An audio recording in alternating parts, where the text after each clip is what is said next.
자, 보겠습니다. 또 똑같은 거 하는 거예요. 아셨죠? 네. 또 똑같은 거 하시니까, 하는 거니까요. 또 들으시기에 복잡하시진 않으실 거예요. 오늘 본문에 보면, 여기 아버지 집이 있죠?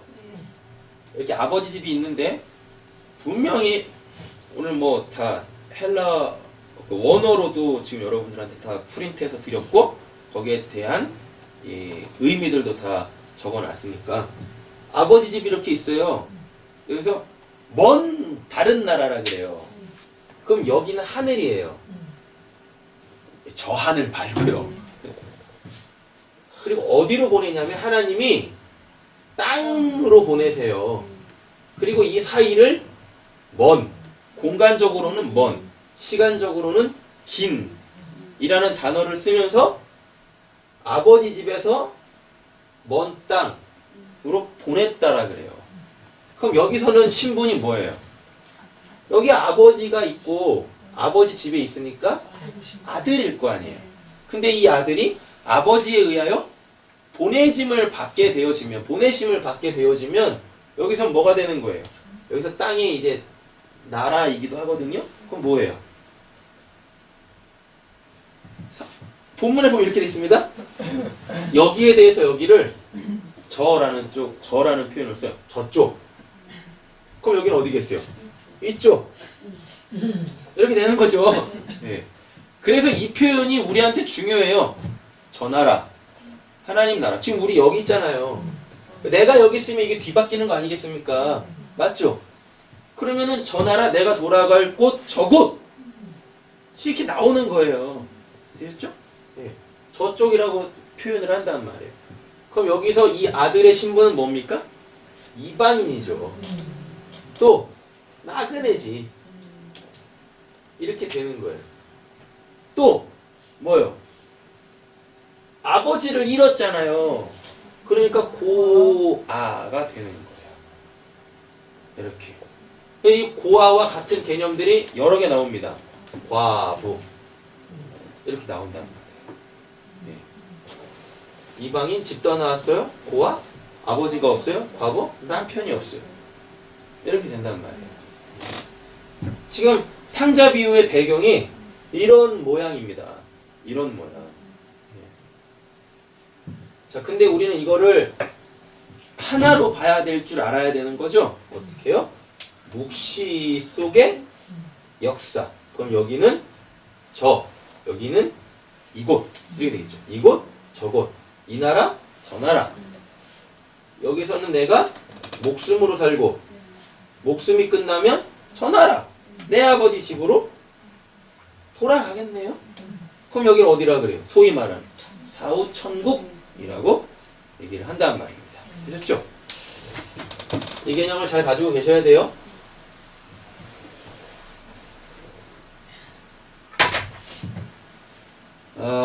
기독교 신앙을 이해할 때 가장 중요한 건 우리가 어떻게 신앙을 하느냐보다 우리가 뭘 믿느냐를 정확하게 아는 게 중요한 것 같아요. 뭘 믿느냐. 믿음의 그 내용이 뭐냐. 그거는 성경에서 다 구체적으로 이야기하고 있죠. 맞죠? 그러면 이렇게 되겠네요. 믿음의 주체가 이렇게 있겠죠. 그쵸? 믿음의 주체가 있을 거예요. 그리고 그것을 믿는 대상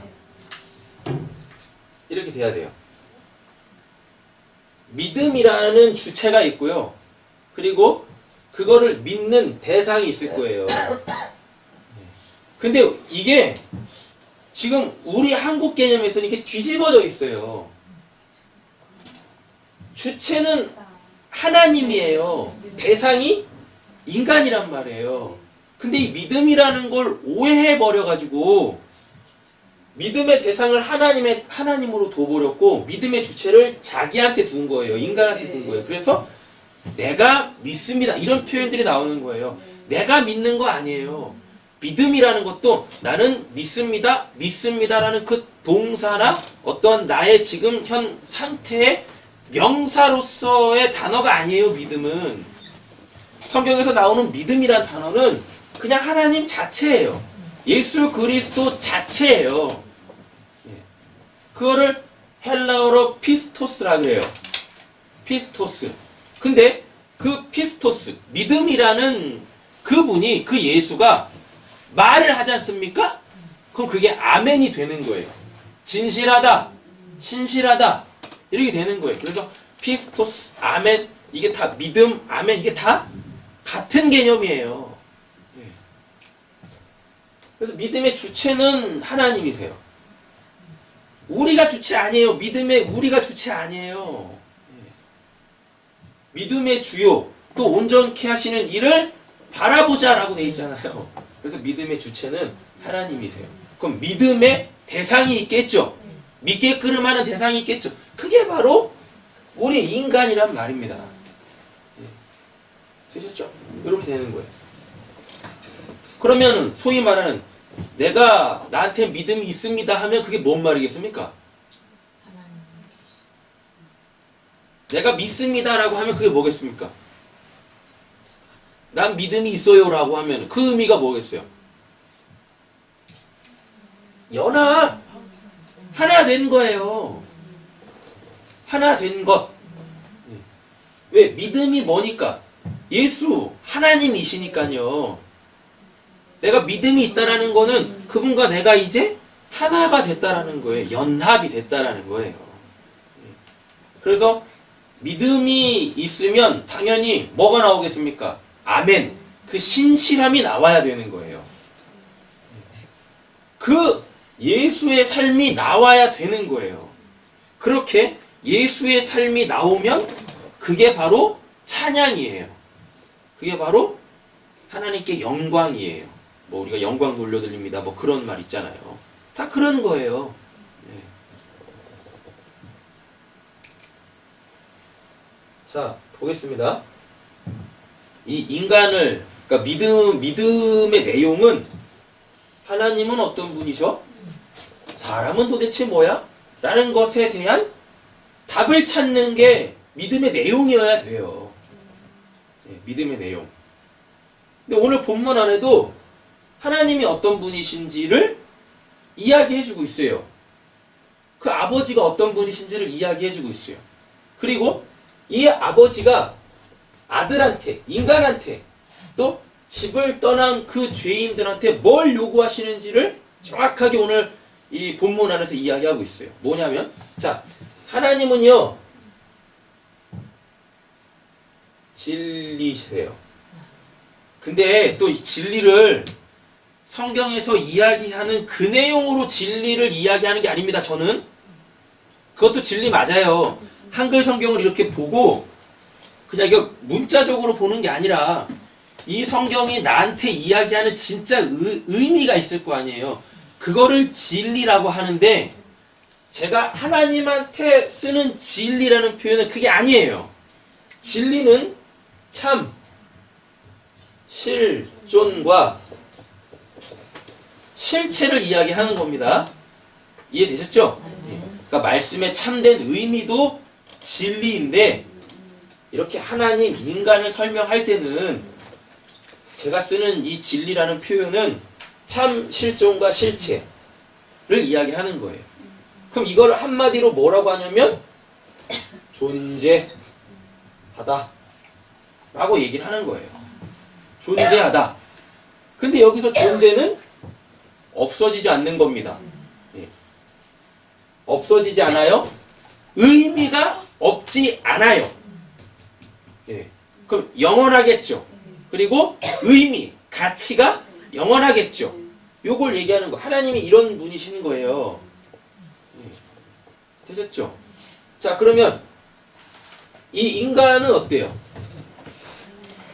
인간은 참자가 딱 떨어져요. 그래서 그냥 실존하고 실체예요. 나 살아있죠? 근데 내 몸 갖고 있죠? 맞죠? 실존하고 실체예요. 그런데 영원하지 않죠? 그리고 영원하지 않으니까 당연히 무가치한 거예요. 인간은 그런 존재예요. 인간은 참된 진리에 반해서 영원하지 않고 영원하지 않으니까 무가치하단 말입니다. 그러니까 하나님 집을 떠나온 자들, 하나님으로부터 생명이라는 거를 부여받아 이 땅에 던져져 인생이라는 걸 사는 자들은 반드시 난 뭐지? 인간은 뭐지? 라는 것에 대한 답을 찾아야 돼요. 답을. 그럼 그 답이 뭐냐? 난 영원하지 않네.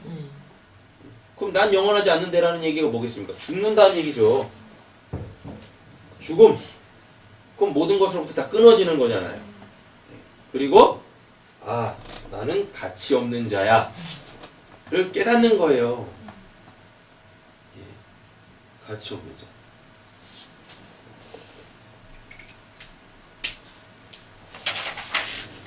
되셨죠?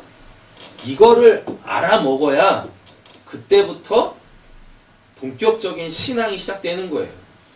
신앙이라는 것 자체가 뭡니까? 이분을 찾는 걸 신앙이라고 하잖아요. 이분을 열망하는 걸 신앙이라고 하잖아요. 진리라는 것을 찾는 걸, 그것을 얻으려고 하는 걸 신앙이라고 한단 말이에요. 근데 누가 이 신앙을 할 수 있느냐? 인간은 뭐지? 라는 것에 대한 답을 얻은 자가 그때부터 그러면 나도 영원해야 되지 않나? 나도 가치 있는 자가 되어져야 되는 거 아닌가? 대하여 그걸 해결해 줄 수 있는 이분. 왜? 이분만이 뭐니까? 참 실존과 실체이니까. 이분을 구하고 찾고 두드릴 수 있게 되어진다라는 겁니다. 그럼 그거를 신앙이라 그래요. 단순히 이 땅에서 그냥 그 능력 있는 하나님을 힘입어가지고 이 땅에서 잘 먹고 잘 살려고 하는 것, 이 땅을 지상 천국으로 만들려고 하는 것, 그냥 이 땅에서 살아있는 동안에 그냥 마음 편하게 그냥 이렇게 사는 것, 내가 하고 싶은 것도 이렇게 마음껏 하면서 살 수 있는 것, 그게 우리 기독교 신앙의 본질 아니란 말이에요. 여러분 그래서 잘 아셔야 돼요. 이 부분을. 자, 그러면 왜 인간은 영원하지 않은가? 왜 인간은 무가치한가? 여러분 인간한테 가치 있는 건 뭐밖에 없습니까? 인간의 이 실체를, 인간의 지금 이 상황 있죠? 영원하지 않고 무가치한 것, 이거를 해결해 줄 수 있는 그것만이 인간한테 가치 있는 거죠. 맞잖아요. 돈이 나한테 가치 없잖아요. 왜? 그 돈이 나를 가치 있는 사람으로 만들어주지 않고 나를 영원히 살 수 있게 해주지 못하지 않습니까? 가족도 마찬가지고 이 땅의 그 어떠한 피조물들도 나를 영원히 존재케 하지 못하잖아요. 나를 가치 있는 자로 여겨주지 않지 않습니까? 여러분 이렇게 한번 생각해 보세요. 어떤 사람이 돈을 많이 가지고 있는 걸 가치라고 여기고 있어요. 그래서 돈을 왕창 모았습니다. 뭐 재산이 무슨 몇 조 됐어요. 그런데 그래서 자기는 가치 있는 자라고 생각을 했고, 그리고 어떤 사람은 우리나라에서는 대통령이 제일 가치 있는 자지. 그래가지고 열심히 의정활동들 해가지고 대통령이 됐어요. 그래서 나는 우리나라를 이렇게 통솔하는 그 대통령이 됐으니까 난 가치 있는 자야. 근데 솔직히 우리나라에서 대통령이 가치 있습니까? 맨날 욕만 먹는 게 그 대통령인데? 예. 그렇죠. 소통도 안 되는데. 원통만 쌓이잖아요. 그래, 돈 많은 사람.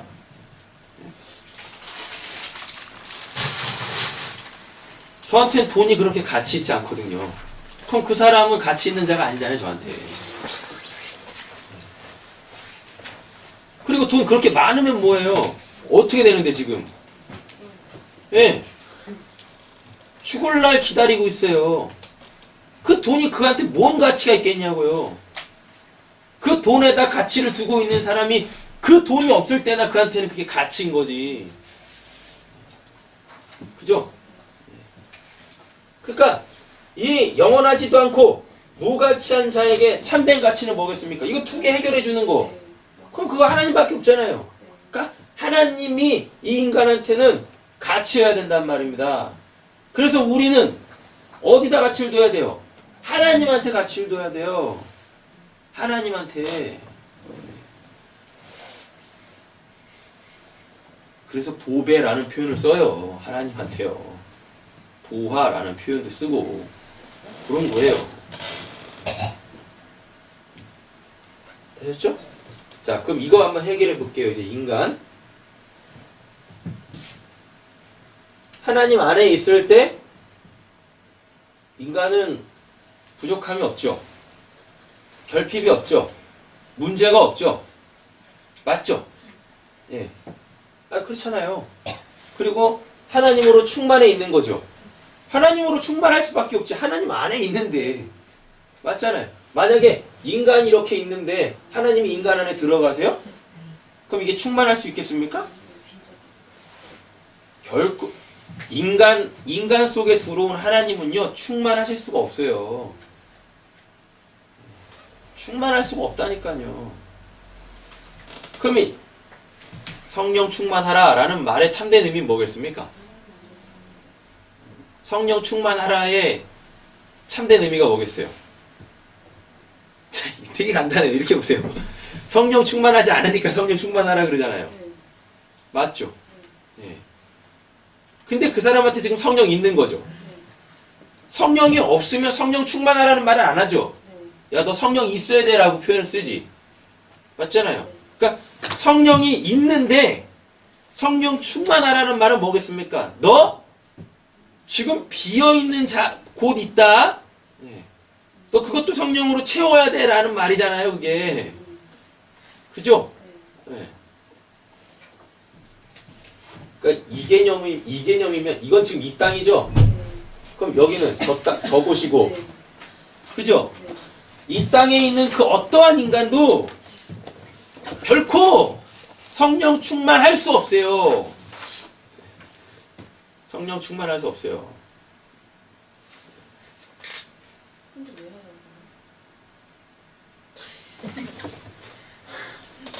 아주 좋은 질문이신데요. 성령 충만 왜 하라고 하냐면 비어 있으니까. 비어 있는 걸 인식한다고? 네. 그 성령 없으면 안 되니까 채우라는 거예요. 그러니까 채우라는 얘기가 이렇게 뭐 꾹꾹꾹 담아 넣으라는 게 아니라 너 그분 의지하며 살아야 돼. 근데 비어 있다라는 건 뭐겠어요? 여전히 나잖아요. 나로 살겠다는 얘기잖아요. 그러니까 뭐예요? 너로 살지 말고 성령으로 살아. 그럼 그게 그 과정이 뭐겠어요? 그게 자기 부정리로 나오고 자기 십자가로 이렇게 나오는 거예요. 성령 충만한 사람한테는 성령 충만하라고 얘기 안 해요. 뭐하러 얘기를 하겠습니까? 아니 물이 가득 채워져 있는데 야 여기 또 물 좀 채워라 그러겠습니까? 안 그런다니까요. 물이 비어 있으니까 채워라는 얘기예요. 그럼 다른 말로 눈에는 안 보이지만 여기 물이 있고 여기는 지금 빈 공간이에요? 아니죠? 뭔가로 지금 채워져 있는 공기라는 걸로 채워져 있잖아요. 맞죠? 그럼 이 눈에 보이지 않는 이 공기는 뭐겠어요? 이걸 만약 성령으로 둔다면 이 물을 성령으로 둔다. 이건 나은 거예요. 여전히 나로 산다는 얘기예요. 그래서 성령 충만하라는 얘기예요. 왜? 이 부분이 계속 뭘로 나오니까? 불순종으로 나오니까 죄지음으로 나오니까 그렇게 살면 안 되지! 라고 해서 성령 충만하라고 하는 거예요. 온전한 순종을 하나님이 바라시는 거예요. 그 순종이란 말을 풀어보면 그 의미가 뭐겠습니까? 여러분, 성경에서 순종은 100개 중에 90개 하라고 하는 걸 순종이라고 하지 않습니다. 100개를 다 해야 그걸 순종이라 그래요. 순종이란 단어 자체에 온전하다라는 그 의미가 포함되어져 있어요. 그거 하셨던 분 딱 한 분밖에 없죠. 예수밖에 없어요. 예수밖에. 그럼 그 말이 뭐겠습니까? 예수님 분명히 이렇게 얘기하신다. 요한복음에 아버지가 일하니 나도 일한다. 그 말은 뭐겠어요? 그 온전한 순종을 얘기하거든요. 그리고 겟세마네에서도 뭐라고 그래요? 내 뜻대로 마시고 아버지 뜻대로 되기를 원합니다. 우리한테 마태복음 6장에서 기도 가르쳐 주실 때도 뭐라 그래요? 하늘에서 이루어진 뜻이 이 땅에서도 이루어질 수 있게 기도하라 라고 얘기를 하잖아요. 그럼 그 순종이 되려면은 내가 어떤 상태가 돼야 돼요?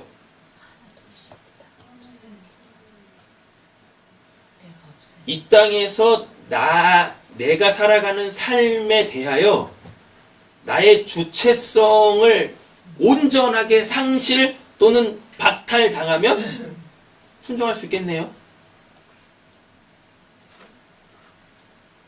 그거 되세요? 그럼 뭐 전 될 것 같으세요? 그거 되는 사람이 어디 있습니까? 제가 보기에 이건 뭐 지금 순종을 떠나서 지들이 하나님이야. 그래서 여전히 자기가 주체야.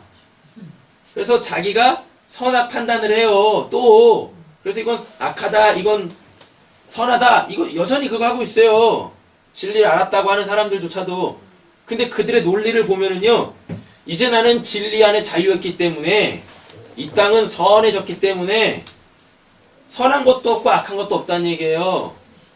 그래서 이거를 해도 되고 이걸 해도 된다는 얘기예요. 그걸 진리가 자유케 했다라는 걸로 오해를 하고 있더라고요. 착각을 하고 있더라고요. 좀 거짓말 좀 하지 말아요. 자기 혼자 그런 세상을 삽니까? 만약에 하나님이 야 그건 나쁜 거야 라고 하면 하지 말아야 되는 거잖아요. 근데 그런 물음도 없어 이제. 왜? 내가 하나님이 됐거든요. 내 안에 성령이 있거든요. 그러니까 내 마음대로 해도 되는 거예요. 기도도 안 해. 하나님 이거 해야 됩니까? 말아야 됩니까? 기도도 안 해요. 왜? 자기 안에 성령 있고 그로 말미암아 자기가 천국이기 때문에. 이 세상이 뭐예요? 아, 이 세상이 천국이야. 아, 여러분 잘 한번 생각해 보세요. 똑같은 이 시간과 이 공간 속에 있죠. 내 안에 성령이 있다고 내가 천국이 됐어요. 그러면 여기가 그 사람한테는 천국입니까? 여기가 그 사람한테 천국이에요? 누구는 지옥을 살고 있어요. 이 똑같은 시공간 속에서. 예수님이 언제 이 땅을 천국이라고 천국을 사신 적이 언제 있습니까? 야 여기는 천국이다. 그러니까 마음껏 살아라. 예수님이 언제 그런 말씀하신 적 있어요? 성경에서 어디서 그런 얘기를 하는 적이 있습니까? 여러분 이 땅은 지옥입니다. 이 땅 아버지 집에서 먼 곳이에요. 그잖아요.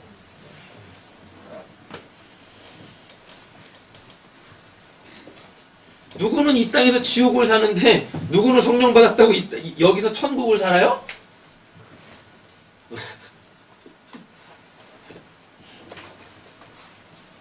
아이 예수님이 부자와 나사로 비유에서도 이야기하잖아요. 천국과 지옥은 넘어갈래야 넘어갈 수 없는 구렁으로 나뉘어져 있는 곳이라고. 그럼 또 그러겠죠. 천국은 시공간이 없는 곳이라고. 거짓말도 잘해. 본인 지금 시공간 속에 있잖아요. 그잖아요. 그렇게 혼동을 한다니까요, 사람들이. 이 기본적인 개념을 안 갖고 있으니까요. 막 혼동을 하면서 살아요. 그랬다가 또 자기한테 또 안 좋은 일 생기면 또 그 천국이 또 와장창 무너지네. 그리고 또 천국을 산다고 하면서 천국이 됐다고 하면서 성령이 내 안에 있기 때문에 이제 이 땅의 것을 위하여서 기도하지 않고 이제 하늘의 것을 위해서 기도를 한대요. 이 땅은 뭐고 저 땅은 뭡니까? 천국에 된 사람한테 하늘과 땅이 어디 있어요? 새 하늘과 새 땅도 이해를 못하는 거예요. 새 하늘과 새 땅, 그리고 처음 하늘, 처음 땅도 이런 어떤 공간적 개념을 이야기하는 게 아니라니까요. 하늘이 뭐라 그랬었어요? 하나님의 보좌, 하나님의 주권을 상징한다니까요. 땅은 뭐예요? 발판, 하나님의 발판, 다스림.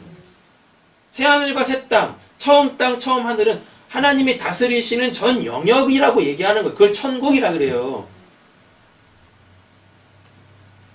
근데 뭔 놈의 뭐 성경에서 말하는 기도는 땅의 것 구하는 게 아닌 거라고, 그래서 육신적인 건 구하지 않고 영적인 것만 구해. 그 영은 또 뭔데? 그러니까 이런 구분도 제대로 못하는 거예요, 성경을 보면서. 여러분 잘 한번 생각해 보세요. 그래요, 그렇게 성령 받은 사람이 있습니다. 성령 받은 사람이 성경에서 기도라는 거를 연구를 해서 배웠어요. 알았어요. 아, 기도는 하나님이 원하시는 걸 내 원함으로 갖는 것. 그것이 성경에서 말하는 기도예요. 예, 맞죠? 그리고 우리는 기도할 바도 모르죠. 그러니까 기도는 하나님이 하시는 거죠. 그거를 듣고 내가 고백할 때 그걸 기도라 그래요? 그럼 하나님이 원하시는 건 이미 말씀에서 다 기록을 했죠.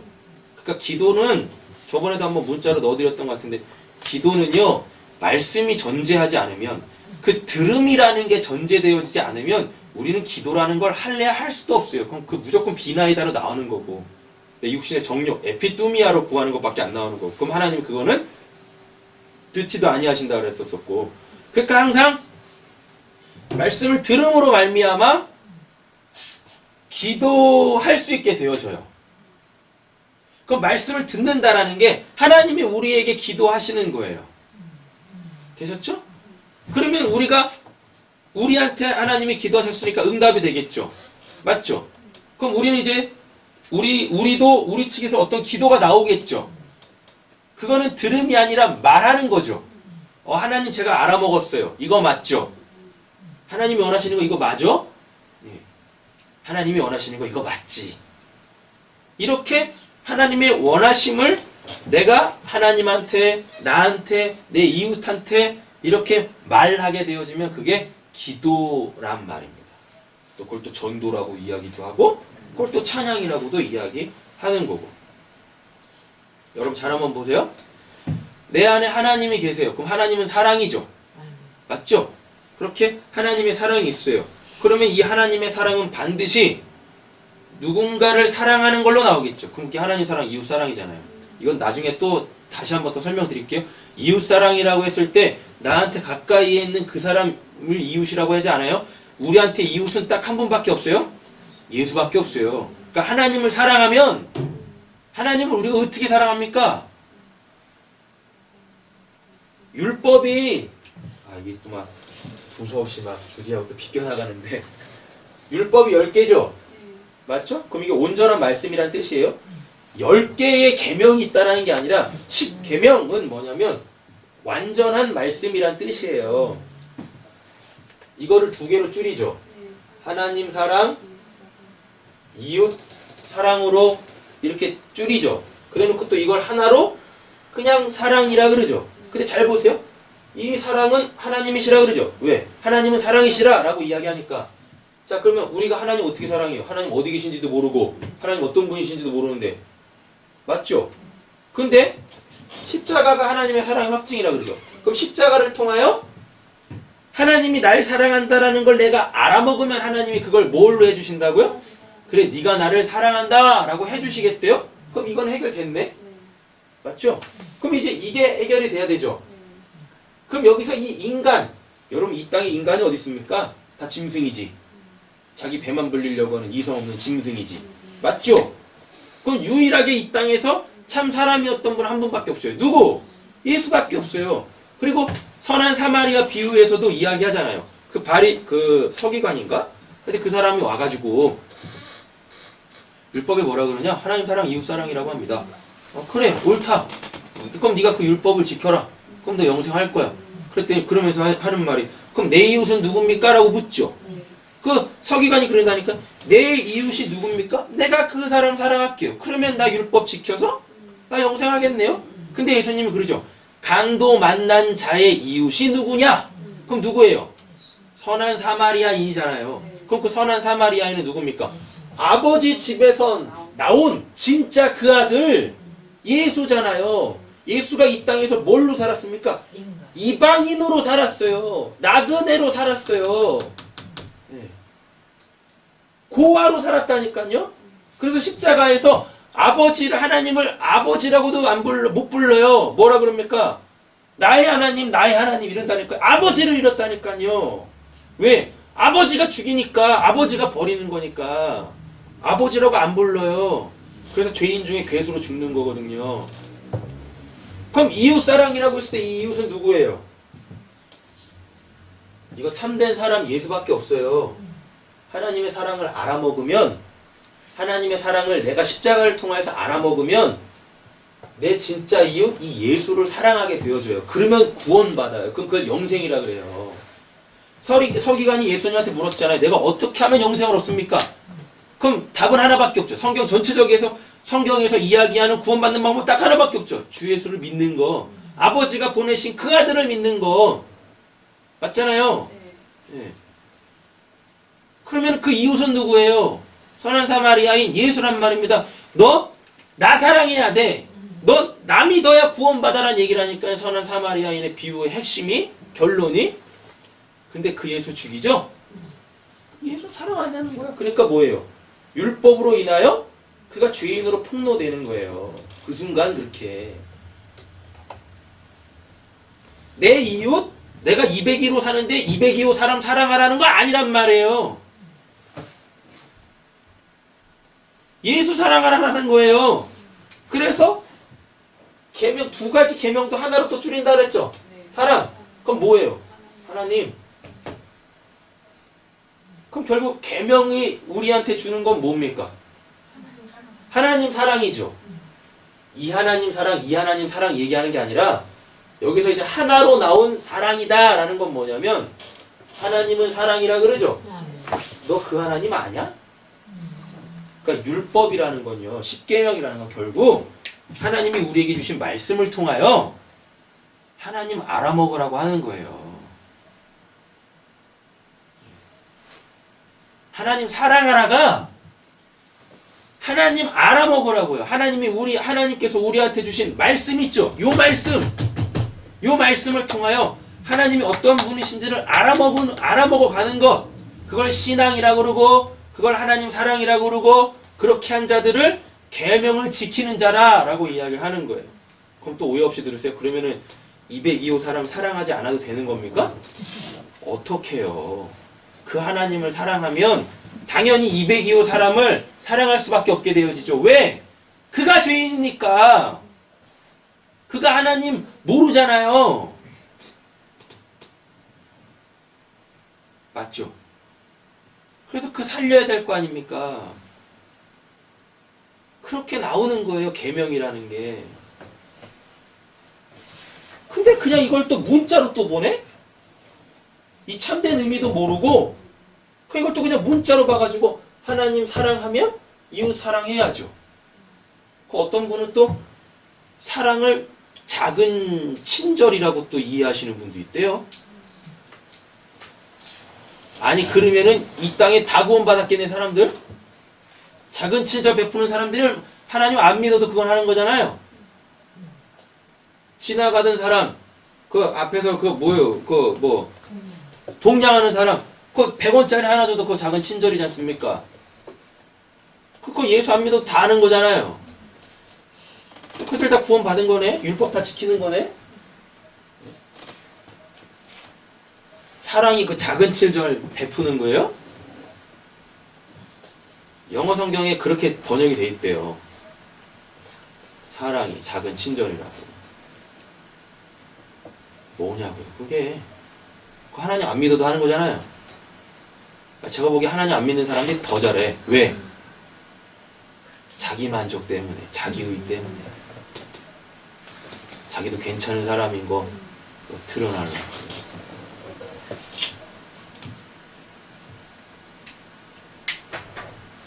다시 주제로 넘어와서 보겠습니다. 자, 인간 한번 보세요. 맨날 하는 거죠? 이렇게. 여기가 뭐예요? 오늘 본문에도 나와요. 에피뚜미아, 두마움. 그걸 뭐라 그래요? 욕심. 탐심이라 그래요. 그럼 여기서 나오는 게 뭐예요? 육신의 정욕, 안목의 정욕, 이생의 자랑 뭐 이런 거예요. 온갖 악한 거 있죠. 예. 시기, 탐심, 뭐 흘기는 눈, 욕 뭐 이런 것들 다 여기서 나오는 거예요. 이걸 한마디로 그냥 악이라 그래요. 근데 여기는 뭘로 돼 있어요? 텅 빈 상태. 이건 마음이라고 하지도 않습니다. 여기 텅 빈 이 상태 있죠? 텅 빈 이 상태. 여기 그럼 이게 뭐냐면 이게 창세기 1장 2절이에요. 텅 비어 있는 상태. 텅 비어 있는 상태. 그러니까 여기에 뭐가 들어올 수밖에 없어요. 창세기 1장 2절 가보세요.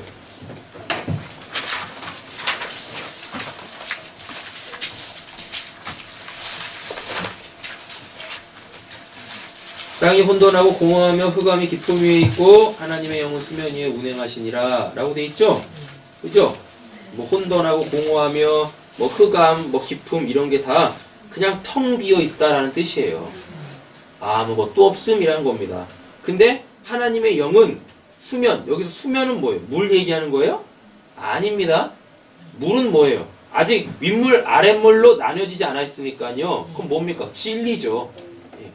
진리 위에 뭐라 그래요? 운행하신다. 그러니까 이게 뭐냐면 성령이 진리라는 걸 이렇게 품고 있는 거예요. 그냥 이렇게. 성령이 진리라는 걸 품고 있어요. 텅 비어 있는데 진리, 생명이라는 게 이렇게 감싸고 있어요. 근데 거기를 성령이 이렇게 둘러진치고 있네. 지금 이게 1장 2절의 그 그림이거든요. 그러면 하나님이 지금 뭐 하시려고 하는 거예요? 여기 있는 요거, 그 텅 비어 있는 그거 있죠. 그거를 끄집어 내시는 거예요, 이렇게. 그래서 물 가르는 거예요. 그거 끄집어 내시려고. 너가 지금 이런 상태야. 너가 공허하고 혼돈한 상태야. 그 나쁜 거 아닙니다. 공허하고 혼돈 자체가. 그 하나님에 대한 모름, 생명 없음, 진리 모름 이런 상태예요. 근데 생명 속에 들어가 있으니까 모르는 거죠. 지가 어떤 상태인지도 몰라. 그러니까 하나님이 얘를 구원하시려고 물이라는 것, 진리라는 걸 쫙 갈라. 이렇게 위아래로. 됐었죠? 그래 놓고 밑에서 또 한쪽으로 몰아. 그럼 걔가 나오겠네? 그럼 걔가 뭐 이름이 뭐야? 땅. 땅. 그 공허와 혼돈한 상태. 그래서 여기서 인간을 만드시는 거예요. 에레치, 아다마, 아파르. 에레치, 땅. 아다마, 붉은이죠, 붉은. 그 성경에서 붉은은 뭐예요? 죄. 그 죄로 아파르, 먼지. 그 죄가 먼지란 말이에요. 가치 없음. 그걸로 인간을 만들어 놓고 하나님이 거기다 뭘 또 넣어요? 생기. 아까 수면을 운행하던 그 생기, 그 성령을 훅 불어넣었더니 얘가 살아 움직이네요. 그러니까 무엇합니까? 그러니까 하나님 말씀대로 사는 거예요. 그 에덴 동산 안에서. 그랬다가 어떻게? 자기 바깥에 있는 하나님 선악과를 딱 보고 뭐야? 나도 하나님 될 수 있겠는데? 왜? 자기 안에 뭐 있으니까? 성령 있으니까. 자기 안에 성령 있으니까 내가 저 하나님만 정복하면, 내가 저 하나님만 따먹으면, 내가 저 하나님만 알면 나도 이제 하나님 되겠네. 근데 알고 봤더니 그게 뭐예요? 그게 죄예요. 하나님을 알아서, 진리라는 걸 알아서, 성령이라는 걸 가져서 하나님처럼 되려고 하는 것 자체가 죄라는 것입니다. 이게 인간의 시작이란 말이에요. 여기 텅 비어 있어요. 그러니까 뭘 해도 그냥 허전하고 허무하고 헛되고 즐겁지 않고 그러는 거예요. 그러니까 여기 하나님이 들어오실 수밖에 없죠. 성령이 들어오시는 거예요, 이렇게. 그래서 여기를 채우신단 말이에요. 이렇게. 그럼 이때 이걸 마음이라 그래요. 여기 이걸 마음이라고 하는 게 아니라 이걸 마음이라 그래요. 또요. 성령이 들어오시기 전 이 자리가 마음의 자리죠. 그죠? 근데 이 마음에 흡족함이 없죠. 근데 성령이 딱 들어오시네? 그럼 이 마음이 어떻게 되냐면 앞에 새자가 붙어요. 새 마음이 되는 거예요. 이해되셨죠? 아멘. 그랬다가 인생을 살면서 이 계속 충돌을 하죠. 그래서 우리 보고 이기라라는 표현 그래 쓰는 겁니다. 죽기까지 싸우라라는 표현을 쓰는 거예요. 근데 이렇게 새 마음이 주어진 자, 그리고 이 새 마음은 생명이에요. 원래 마음이라는 단어가 없어요. 마음이 뭐냐고요? 마음의 실체는 생명이에요. 생명.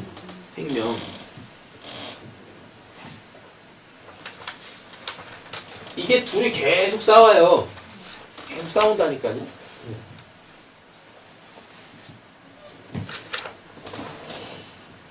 그래서 무슨 뭐 피 흘리기까지 생명을 다해 싸워라 라는 그런 표현도 성경에서는 종종 등장을 한단 말이죠.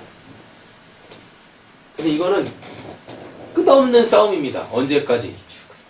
죽을 때까지. 육신적으로 소위 말하는 다나토스라는 그 육신적 죽음이 올 때까지 이 싸움은 안 끝나요. 안 끝나. 이게 우리한테 은혜예요. 왜? 뭐 때문에? 야, 너 나 의지하지 않으면 너 옛날 그대로밖에 살 수 없어 라는 거예요. 자, 근데요 중요한 게 한 가지가 있는데, 이렇게 성령이 들어온 이 사람들 있죠? 이 사람 있죠? 이 사람한테 요걸로 사는 건 더 이상 죄가 아닙니다. 요거를 쫓아 사는 걸 죄라고 안 해요. 이걸 뭐라고 하냐면 그냥 옛 습성이라 그래요. 그 옛 습성은 죽으면 그냥 끝나는 거예요. 이해되셨죠? 근데 그렇게 살아봤자 나한테 오는 건 허무밖에 없거든. 그러니까 그렇게 생명을 가지고 왜 허무한 삶을 살라 그래? 그렇게 살지 마! 라고 해서 피 흘리기까지 싸워 이기라라고 이야기를 하는 겁니다.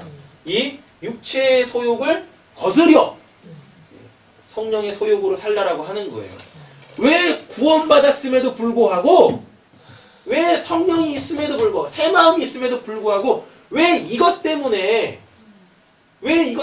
또 그렇게 허물을 느끼며 허망하며 난 뭐지? 이런 거 더 이상 하지 말라고요. 구원 받았는데 이거를 행하면 네가 죄가 돼가지고 이것 때문에 지옥 간다라는 표현이 아니에요. 이게 죄가 돼가지고 이 죄를 지으면 너 성령 받아도 구원 무효된다. 너 지옥 가는 거. 성경에서 말하는 개념이 그게 아니란 말입니다. 왜 구원 받아놓고 또 왜 허망하게 또 인생을 또 비관하려고 그래? 그렇게 되면 안 되는 거야. 그래서 이 몸의 소욕을 거스리라고 하는 거예요. 그런데 우리 여전히 이거 하죠. 근데 하나님이 이제 더 이상 이거를 죄라고 여기시지 않겠대요. 그러니까 이걸 죄라고 여겨가지고 내가 죄 짓지 말아야지 이렇게 해서 이겨지는 게 아니에요. 굳이 제가 한 가지 팁을 드리자면, 이거를 억누를 수 있는 건, 이거를 제어할 수 있는 건, 내가 또 그 허망한 자리로 내려가면 안 되지. 왜? 허망한 자리로 예전에 한번 많이 넘어가 봤잖아요. 그러니까 무엇해요? 그러니까 죽고 싶고, 맞아, 다 귀찮아지고, 그건 분명히 또 내 삶 망가지는 거 뻔하고, 이미 예전에 경험한 거, 제발 천국 지옥 경험하지 말고, 그때 그 경험들을 기억해요. 그래서 하지 말라라고 하는 거예요. 그래서, 너 구원 받았는데, 너 또 에피뚜미아 그 욕심대로 살면 너 구원 무효된다고 지옥 가? 그래서 죄 짓지 말아라는 얘기가 아닙니다. 우리한테 더 이상 이건 죄 아닙니다. 그런데 잘 보세요. 여기가 텅 비어있는 상태, 구원 못 받은 상태. 그럼 이 사람한테는 이 죄 때문에 지옥 가요. 이 죄 때문에 지옥 가. 왜 이게 죄가 되죠? 지옥 갈 죄가 되죠? 죽어서 살아날 생명이 없어. 육신적으로 죽었는데 살아날 생명이 없는 거예요. 여기가 텅 비어있다니까? 그러니까 어떻게 해야 돼요? 영원한 죽음 지옥으로 떨어지는 거예요. 이 죄값을 치르는 거예요. 근데 우리는 어때요? 우리는 여기 생명이 있죠? 그렇죠? 그리고 하나님이 더 이상 이거 죄라고 여기지 않으시죠? 죽음과 함께 이거 없어져 버리는 거죠? 그리고 뭐만 남았어요? 생명만 남았네? 그러니까 어떻게 해요? 부활하는 거예요. 생명이 있으니까 부활하는 거예요. 그러니까 이 생명 귀하게 여기셔야 돼요. 근데 이 생명을 또 뭐라 그래요? 성령이라 그러고 또 내 영이라 그러고 내 마음이라 그러고 새 마음이라 그러고 이러는 거예요. 인간의 이 구조를 잘 아셔야 돼요. 이거를 알아먹어야 돼요. 복음을 통하여서. 그러면은 아 내가 이런 자구나 라는 걸 알게 되어지면 그때부터 이제 하나님을 찾기 시작합니다. 하나님. 그러니까 이거 없이 이 하나님을 찾아봤자 이 하나님의 그 실존과 실체 죽었다 깨어나도 못 만납니다. 그냥 뭐만 경험해요. 이 하나님이 하시는 일, 야 기도했더니 되더라. 기도해.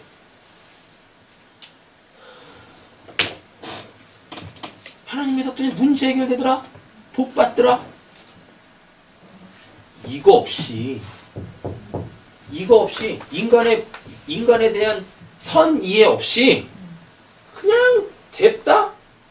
이 텅 빈 상태에서 하나님을 찾아버리고 이 에피뚜미아, 이 욕심을 하나님으로 채우려고 하니 이런 걸 신앙이라고 합니까? 그걸 기복주의라고 해요. 그 기복주의의 바탕에는요 율법주의가 있어요. 왜? 당연히 그럴 수밖에 없죠. 그 신한테, 그 하나님한테 내가 원하는 걸 얻어내려면, 내가 원하는 복이라는 걸 얻어내려면 그 신을 잘 얼르고 달래야 되거든요. 그러면 그 신이 이거 해, 이거 하지 마 라고 한 거 잘 지키는 수밖에 없어. 그걸 율법주의라 그래요. 그래서 잘 지켜놓고 나 했으니까 이제 내가 원하는 거 주세요. 받아내고. 지금 이걸 순복음이라 그래요. 왜 복음자에다가 순자를 붙이냐고. 복음은 복음이지. 까딱하다 순순복음도 나오겠어. 아니면 진복음, 원조복음. 별거 다 나오겠어. 그냥 복음은 그냥 복음인 거예요. 그 앞에서 뭘 갖다 붙여요? 뭘 갖다 붙여요? 지금까지 말씀드린 이 개념을 잘 갖고 계셔야 돼요. 그래야 탕자 비유 볼 때도 아 그렇구나 해결된단 말입니다. 제가 지금까지 드렸던 모든 말씀들 내용들이요 오늘 이 1절부터 15절 안에도 들어가 있어요. 자 한번 보세요.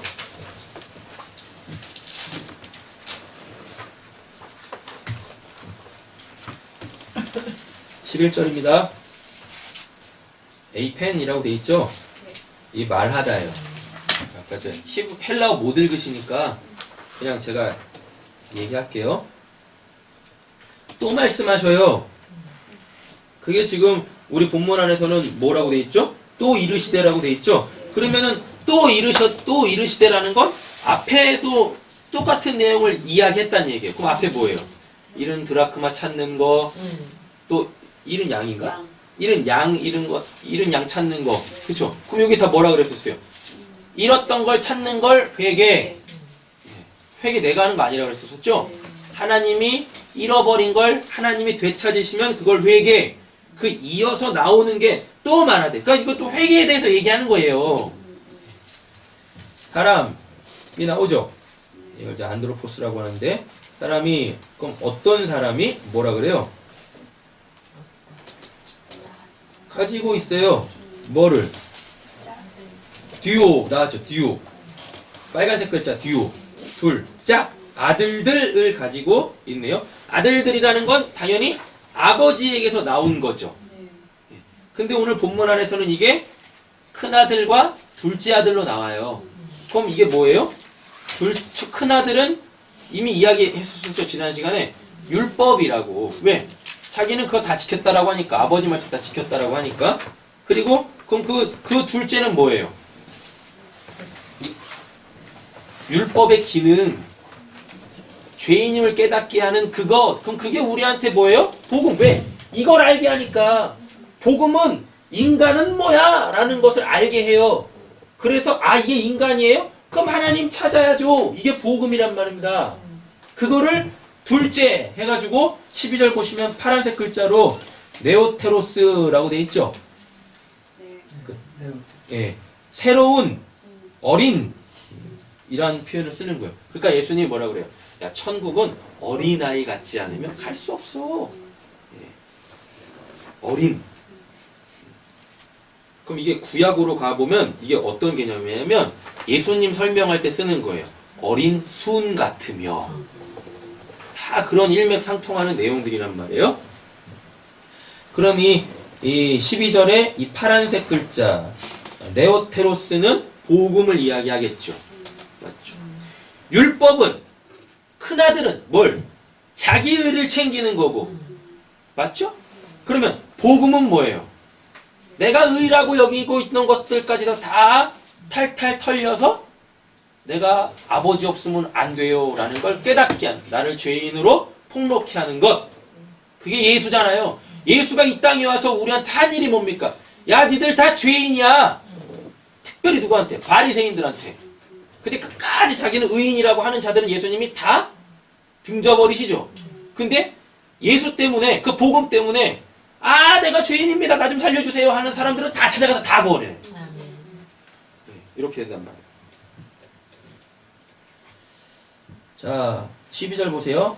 카이, 에이펜이라고 돼 있죠. 그래서 호, 네오테로스라고 이야기하는데 이게 뭐냐면 그래서 말아요.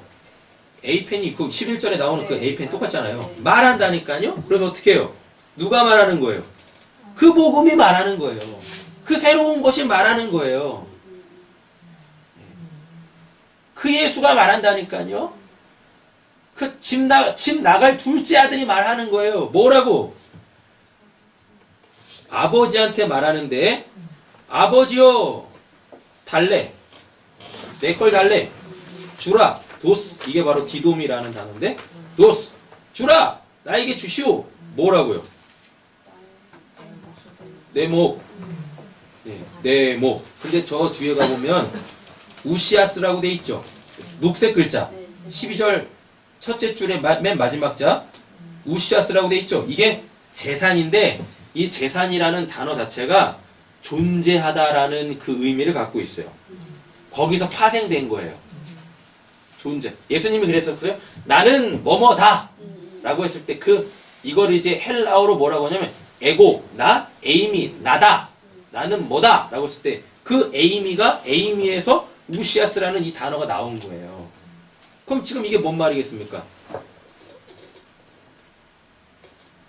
그 뒷절까지 가보면 뭐 나누다, 그 다음에 생명, 비온이라고 하는데 이건 지금 아버지 거죠. 이 생명은 그 영생이죠. 근데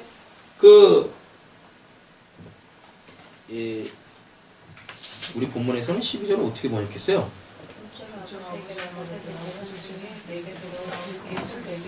그래서 그 아버지가 그 살림을 여기서 살림이 그 생명이고 각각 나눠줬다라 그러냐. 그러니까 아버지가 생명을 줬다라는 건 뭐냐면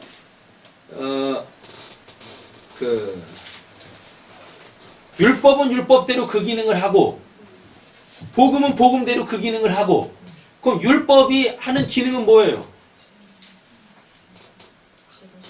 율법의 원래 기능은 죄인 깨닫게 하는 거잖아요. 맞죠? 그리고 복음은 원래 기능이 뭡니까? 사람을 살리는 거죠. 근데 본문 안에서는 이게 뒤집어서 나오죠. 율법은 사람을 의인으로 만들어버리고 복음은 사람을 죄인으로 만들어버리네? 맞죠? 근데 이게 듀오, 짝! 이래요. 이게 따로따로가 아니야. 그러니까 복음과 율법은 하나예요. 하나. 그럼 결국 뭐예요? 율법 지켜서 자기 의를 내세우면 그게 하나님한테 뭐? 죄가 돼요. 그럼 그때 뭐가? 복음이 야, 너 죄인이야? 그래, 내가 너 살려줄게. 아버지한테 돌아가. 그래서 율법과 복음은 하나라니까요. 원래 기능이 하나예요. 원래 기능이. 그래서 아버지가 이렇게 나눠줘요. 자, 그럼 이게 뭐냐면 거기 12절 두 번째 줄에 맨 앞에 카이라고 있거든요. 나누다 앞에 그 단어에 동그라미 한번 쳐보세요.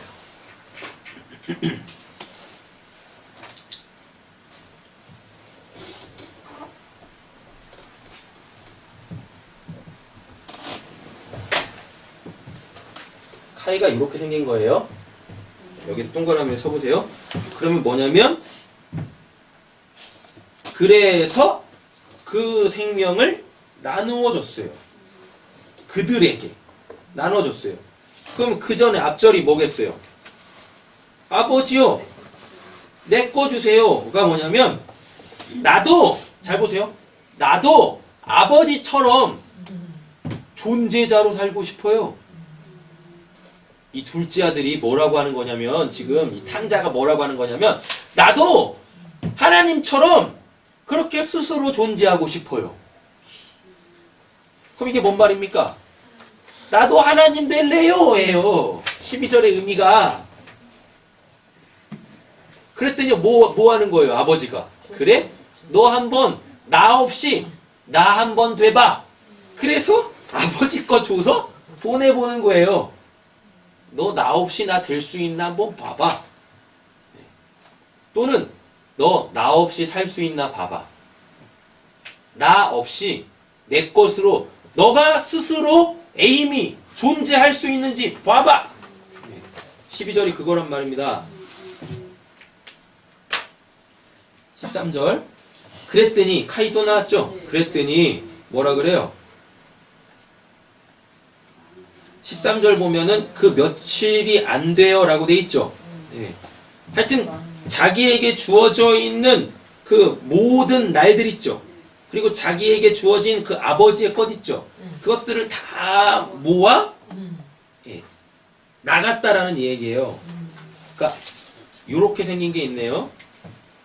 카이, 메트, 우 이렇게 돼 있죠. 카이, 메트, 우, 그 다음에 폴라스 이렇게 돼 있는데 이게 부정사예요. 쉽게 말하면 아니야, 나. 그러니까 많은 앞에 붙어 있으니까 많지 않은이겠죠. 그러니까 이게 우리 성경에서는 우리 어법으로 며칠이 안 돼요 라고 이렇게 이 번역을 한 거예요. 네. 그리고 또 파란색 글자 또 나왔네요. 그 복음이 그 둘째 아들이 나왔어. 그 예수가 나왔어. 그죠? 어떻게 해요? 요렇게 생긴 거 있죠. 휘오스.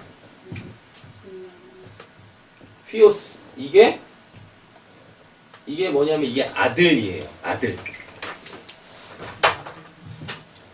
그 젊은 아들이, 그 어린 아들이 뭐라 그래요? 집 밖으로 나가요. 근데 우리 성경에서는 뭐라고 돼 있냐면 재물을 다 모아 가지고 먼 나라에 가라는 그냥 이렇게 짤막하게 썼어요. 그냥 갔다라는 게 아니라 헬라어는 정확하게 정확한 의미를 갖고 있어요. 집 밖으로 나갔다 예요. 집 밖으로 나갔다. 그럼 아까 이 개념이죠? 하늘에서 땅으로 내려왔어요. 자, 하늘은 뭐라고 그랬었어요? 주권, 보좌, 주권. 땅은 뭐예요? 발등상, 다스림. 그러니까 뭐예요? 아버지의 다스림을 받으러 나갔다는 얘기예요. 집 밖으로 나갔다. 그래서 뒤에 보면은 바로 나오죠. 에이스코란이라고 돼 있죠. 그 주황색 글씨 나라 땅이잖아요. 이게 땅이에요. 원래 땅. 그럼 뭐예요? 땅으로, 먼 땅으로 갔다는 얘기예요. 그 먼 땅은 뭐니까? 하나님의 다스림이 있는 곳. 그럼 거기서 뭐 하라는 얘기입니까? 하나님은 어떻게 다스려요? 그가 가지고 있는 그 세상적인 거 다 털리고, 원래 근데 그거 다 아버지 거였었잖아요. 그러니까 아버지 거 다 소비하고 나서야 뭘 깨달아요? 야, 나는 아버지처럼 될 수 없구나. 아, 나는 아버지 집 바깥으로 나오면 살 수 없는 자구나. 그거 깨달아 먹으라고. 그럼 이게 회개하라, 천국이 가까이 왔다예요. 이 땅에서 우리는 천국을 살아야 되는데 그 천국은 하나님 없으면 너 안 돼. 너 있어야 될 곳은 아버지 집이야. 그거 깨달아 먹고 이렇게 이 땅에서 하나님 집 아닌 내가 하나님이 되어 신이 되어 내 존재를 이렇게 강화하고 더 경고케 하고 내가 원하는 그 평안을 얻기 위하여서 몸부림치는 그것들이 하나님에 의하여 먼 땅 거기서 다스림을 받아요. 그래서 다 털리는 거예요. 그러니까 원치 않게 내가 자꾸만 내가 원하는 일이 하나도 안 되고 그럴 때 여러분 감사하세요. 지금 여러분 천국 사시는 거 맞아요. 하나님이 자기 부정 시키시는 거예요. 야, 너 그걸로 사는 거 아니야. 너 여기다가 정 주지 마. 너 있어야 될 곳이 어디? 너 내 집에서 살아야지. 그래서 그 천국 자꾸만 소망하게 하는 거예요. 근데 어떻게 그리스도인들이 성령을 받았고 성경을 통해서 진리를 알았다고 어떻게 여기다가 초막 새 찍고 여기 가족 싸우니 여기서 살겠으면 어떻게 그럴 수가 있습니까? 그 말 나오자마자 예수님이 뭐 하시는데요? 내려가자. 내려가는데 여러분 여기 천국 아니란 말이에요. 마음의 천국? 천국이 여기 있다 저기 있다 하지 않고 너희 마음속에 있다? 근데 그 천국에다 돌 하나 던지면은 풍랑 일어가지고 엄마야 나 살려! 이래요? 그게 천국입니까? 심령 천국은 뭐예요? 심령 천국이 뭐냐고. 어떤 사람들이 그런 표현을 쓰더라고요. 심령 천국이라고. 먼저 심령 천국을 누려야 된다고. 심령 천국이 뭡니까? 그 마음의 천국은 뭐예요? 사람의 중심이라고 또 그러대? 그래서 하나님은 중심을 보신다 그러대요? 그 천국이래. 그들이 누리는 그 천국은 뭐냐고요 도대체.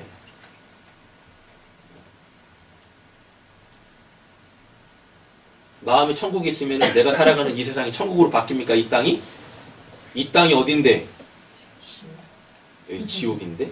아버지 집에서 먼 곳인데? 그죠? 이 마음의 천국이라는 건 너 이 땅에서는 나의 다스림 받아야 돼. 근데 내 다스림은 너 여기다 자꾸만 정 주려고 하는 거 내가 다 띄어낼 거다. 여기 이 세상에 있는 것들 다 한시적인 거지 그거 무가치한 거라는 거 내가 알려줄 거야. 그렇게 천국이 일하는 거예요. 이 땅에서도 우리가 천국을 산다라는 거. 고통스럽다니까요.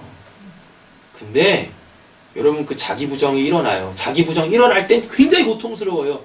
근데 그 자기 부정을 통해서 내가 그걸로부터 딱 떨어지죠. 그죠? 그럼 나한테 더 이상 가치가 없어지는 거죠. 맞죠?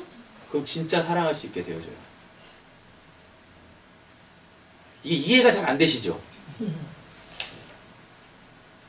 내가 여기 딱 가치를 두고 있을 때는요, 내 사랑을 한다니까요.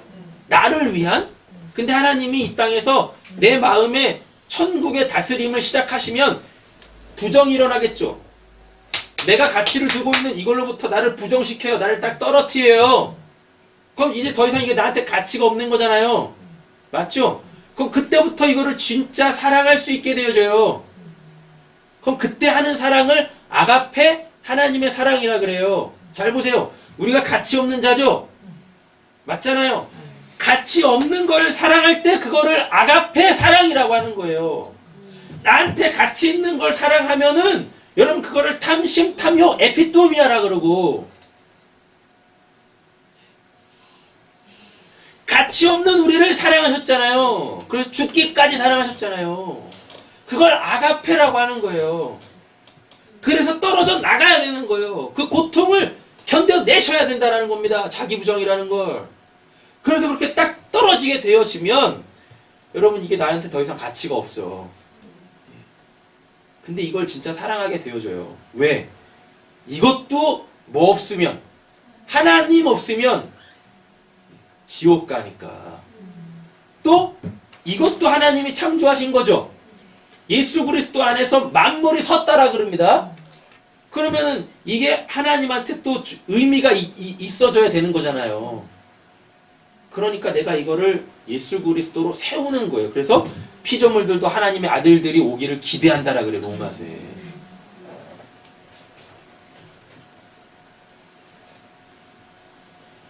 저기 나무가 이렇게 딱 길을 가다가 길가에 아주 예쁜 그 들꽃 하나가 이름 없는 꽃 하나 있어요. 근데 너무 이쁜 거야. 근데 내가 이 꽃으로부터 부정이 안 돼 있고 내가 이 꽃에 아름다움이라는 가치를 부여하면 내가 이걸 어떻게 사랑할까요? 꺾어 내가 소유를 해요. 그럼 얘는 죽는 거죠? 맞죠? 근데 그렇게 마음에 천국이 임해서 그 다스림, 하나님의 다스림, 자기 부정으로 내가 다스림을 받게 되어지면 이 꽃에 대하여서 내가 이렇게 딱 떨어져 나가겠죠? 맞죠? 그럼 그때부터 얘를 진짜 사랑할 수 있게 되어져요? 하나님이 여기다가 이 꽃을 자라나게 하신 그 이유를 알고 이 꽃을 진짜 사랑하게 되어져요. 그러면 그 사람이 그걸 꺾겠습니까? 안 꺾죠? 그대로 놔두는 거예요. 그럼 얘는 여기서 사는 거예요. 하나님의 영광을 드러내며.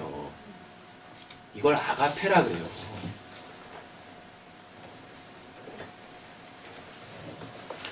자기 부정이 일어나지 않으면 살아있는 것도 죽이는데요.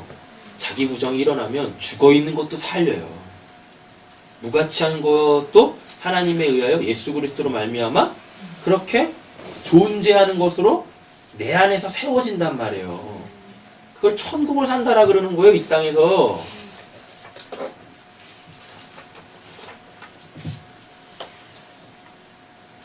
아유, 벌써 시간이 이렇게 됐네요. 13절까지만 12절은 다 끝냈죠. 그죠? 예, 이거 지난주에도 했었어요. 에피발로 위로 던지다. 그게 이 땅으로 던지다. 네, 했잖아요. 예. 13절 다 모아가지고 그 젊은 것이 집 바깥으로 나가요. 집 바깥으로 나간다라는 게 어디로 나간 거예요? 에이스포란 그 땅, 저 땅이에요. 그래서 뒤에 보면은 마카란이라고 돼가지고 먼, 긴 이 나오죠. 그 먼 땅 그럼 어딥니까? 여기지. 여기 이 땅, 이 땅, 이 땅. 그 이 땅은 뭐예요? 하나님의 발등상이니까 하나님의 다스림이 있어야 되는 곳. 집 바깥으로 나갔어요. 집 바깥으로 나가서 어떻게 해요? 그 먼 땅에서 이 땅에서 어떻게? 하나님의 다스리심을 받게 되어집니다. 그 다스림이 어떻게 나오냐면 13절 두 번째 줄 카이, 에케이가 거기서예요. 거기서 거기는 어딥니까? 이 땅에서 어떻게 해요? 낭비하네요. 이 낭비하다라는 게 뭐냐면 뭐뭐 때문에 흩뿌리다예요. 그냥 낭비하는 게 아니에요. 탕자가 아버지 재산 가지고 지 멋대로 쓴 거 아니에요. 하나님 때문에 그게 그렇게 하나님께 막 흩뿌려지는 거예요. 다스림 받는 거라고 그랬었잖아요. 먼 땅으로 오면 그 땅은 하나님의 발등상 다스림이 있는 곳이니까 또 집 밖으로 나왔잖아요. 집, 하늘, 주권, 하나님의 주권. 네? 그러니까 이 탕자가 먼 나라에 가서 지 맘대로 사는 게 아니라니까요. 철저한 하나님 아버지의 계획하에 그렇게 아버지 것이 소비되는 거예요. 목적을 위하여. 아버지 어떤 목적을 위하여? 지금 아버지가 이렇게 흩뿌리고 있는 거예요.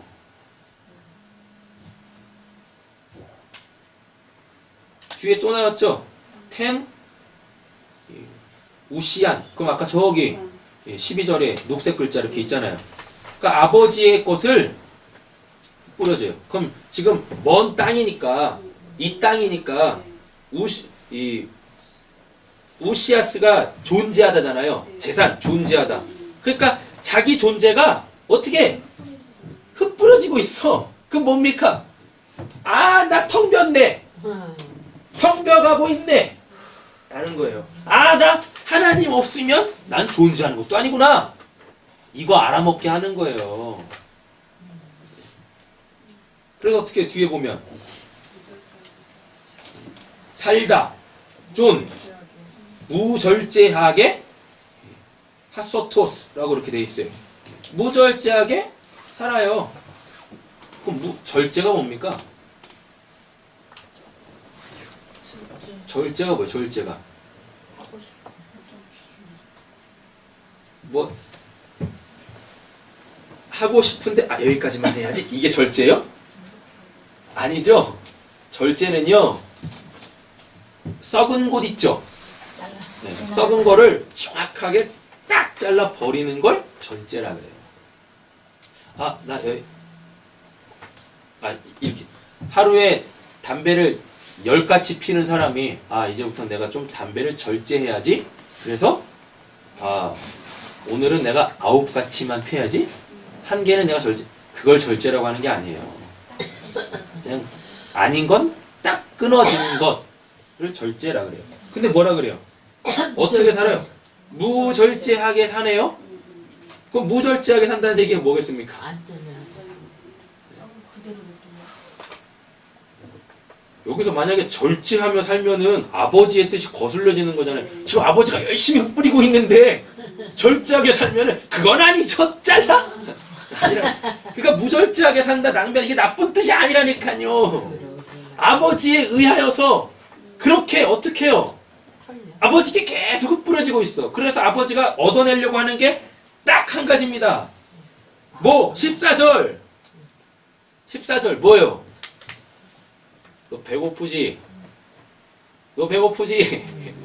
그럼 이게 마태복음 5장 3절인가잖아요. 10년이 가난한 자는 복이 있나요? 천국이 저희 것이며. 그 가난으로, 하나님 없음의 가난으로 끌고 가시는 거예요. 근데 이게 다 뭐가 하는 역할이에요? 복음! 네오테로스, 복음이 하는 역할이에요. 복음 하면은 그냥 뭐 안 되던 게 잘 되고 뭐가 뭐 이렇게 좋아지고, 그게 복음이 아니라 이 땅에서 복음은 뭐 하는 역할이에요? 나 하나님 없으면 안 돼요. 그 자리로 끌고 내려가서 하나님을 되찾게 하는 것. 그걸 복음이라 그래요. 율법은 또 어떻게? 율법은 똑같다니까요. 뭐요?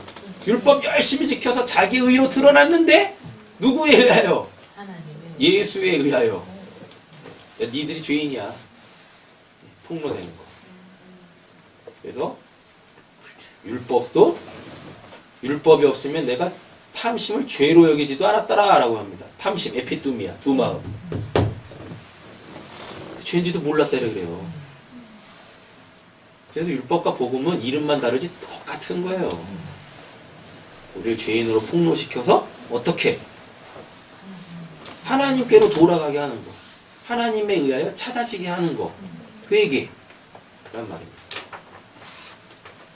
많은 사람들이 복음에 대해서 이렇게 궁금해하시고 또 복음을 아주 짤막하게 좀 설명을 해달래요. 여러분 복음이 뭐예요?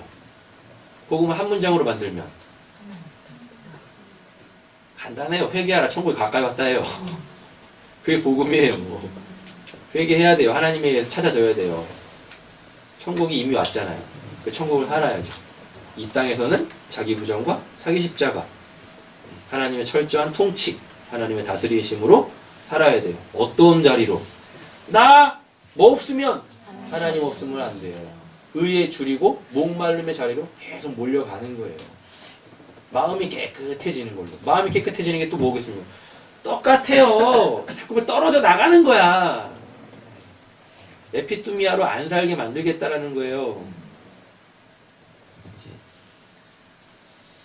자, 시간 많이 갔으니까 오늘은 13절까지 하고 다음 시간에 14절부터 자세하게 나가도록 하겠습니다. 말씀 정리하겠습니다. 지금까지 11절부터 13절까지 봤었던 거는요, 딱 한 가지로 이해하시면 돼요. 뭐요? 복음은 하나님께서 행하시는 일이에요. 복음이라는 거. 하나님께서 행하시는 일. 근데 그 하나님께서 행하시는 일이 우리 이 땅에서 어떻게 온다? 너 나 없으면 안 돼. 라는 걸 깨달아 먹게 한다. 라는 것입니다. 그리고 하나님 없이는 나는 존재하는 자도 아니에요. 라는 걸 알게 하는 것. 이게 복음이에요. 일단 복음으로 진입해 들어오세요.